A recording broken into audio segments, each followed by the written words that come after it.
ರಾಜ್ಯಾಧ್ಯಕ್ಷನಾದ ಬಳಿಕ ಮೊದಲ ಬಾರಿಗೆ ಮಂಗಳೂರಿಗೆ ಬಿವೈ ವಿಜಯೇಂದ್ರ ಗುರುವಾರ ಆಗಮಿಸಿದ್ದು, ವಿಜಯೇಂದ್ರಗೆ ಮಂಗಳೂರಿನಲ್ಲಿ ಭವ್ಯ ಸ್ವಾಗತ ಕೋರಲಾಗಿದೆ. ಬಳಿಕ ಜಿಲ್ಲಾ ಬಿಜೆಪಿ ಕಚೇರಿಯ ಪತ್ರಿಕಾಗೋಷ್ಠಿಯಲ್ಲಿ ಭಾಗಿಯಾಗಿ ರಾಜ್ಯಾಧ್ಯಕ್ಷರ ನೇಮಕ ಆಗಿಲ್ಲ ಅನ್ನೋ ಚರ್ಚೆ ಇತ್ತು. ಸಾಕಷ್ಟು ಪೈಪೋಟಿ ಇದೆ, ಭಿನ್ನಮತ ಇದೆ ಅನ್ನೋ ಚರ್ಚೆ ನಡೀತಾ ಇತ್ತು. ಕಾಂಗ್ರೆಸ್ ಮುಖಂಡರು ನಮ್ಮನ್ನ ಟೀಕೆ ಮಾಡ್ತಾ ಇದ್ರು.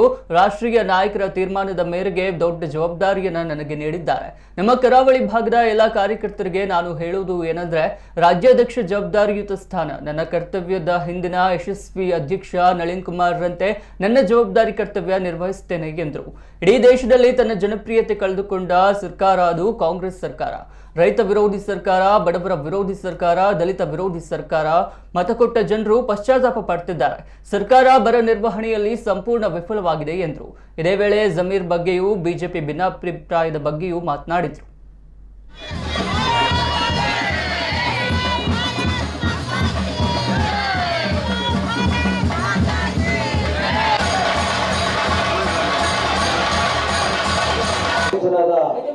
ಸನ್ಮಾನ್ಯ ಎಲ್ಲರ ಪರವಾಗಿ ಹಾರ್ದಿಕವಾದ ಸ್ವಾಗತ. ಅವರೀಗ ಪತ್ರಿಕಾಗೋಷ್ಠಿಯವರು ನಮ್ಮ ಸಂಸದರು ಶಾಸಕರು ಕೊಡ್ತಾ ಇಲ್ಲ. ಆಡಳಿತ ಪಕ್ಷ ವಿರೋಧ ಪಕ್ಷದ ಶಾಸಕರನ್ನ ಬಿಡಿ, ಆಡಳಿತ ಪಕ್ಷ ಶಾಸಕರು ಕೂಡ ತಮ್ಮ ಕ್ಷೇತ್ರದಲ್ಲಿ ಗೌರವವಾಗಿ ಓಡಾಡದೇ ಇರ್ತಕ್ಕಂಥ ಒಂದು ಪರಿಸ್ಥಿತಿ ನಿರ್ಮಾಣ ಆಗಿದೆ ಅಂತ ಹೇಳಿದ್ರೆ,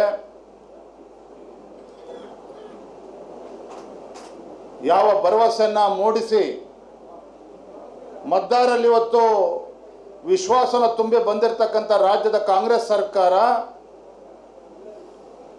ಕಳೆದ 6 ತಿಂಗಳ ಅವರ ಒಂದು ಕಾರ್ಯವೈಖರಿ, ಅವರ ಆಡಳಿತದ ವೈಖರಿ ರಾಜ್ಯದ ಜನರ ಒಂದು ವಿಶ್ವಾಸವನ್ನು ಕಳ್ಕೊಂಡಿರ್ತಕ್ಕಂಥ ಸರ್ಕಾರ. ರೈತ ವಿರೋಧಿ, ಬಡವರ ವಿರೋಧಿ, ದಲಿತ ವಿರೋಧಿ ಸರ್ಕಾರಕ್ಕೆ ಎಚ್ಚರಿಕೆ ಕೊಡ್ತಕ್ಕಂಥ ಕೆಲಸ ನಾವು ಮಾಡ್ತೇವೆ. ಹಿಂದೆನೂ ಸಹ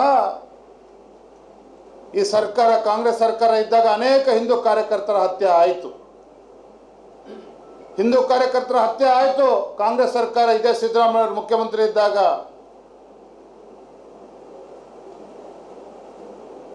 ಮುಂದೆ ಅದಾಗದಂತೆ ನಾವು ಇವತ್ತು ಎಚ್ಚರ ವಹಿಸಬೇಕಾಗಿದೆ.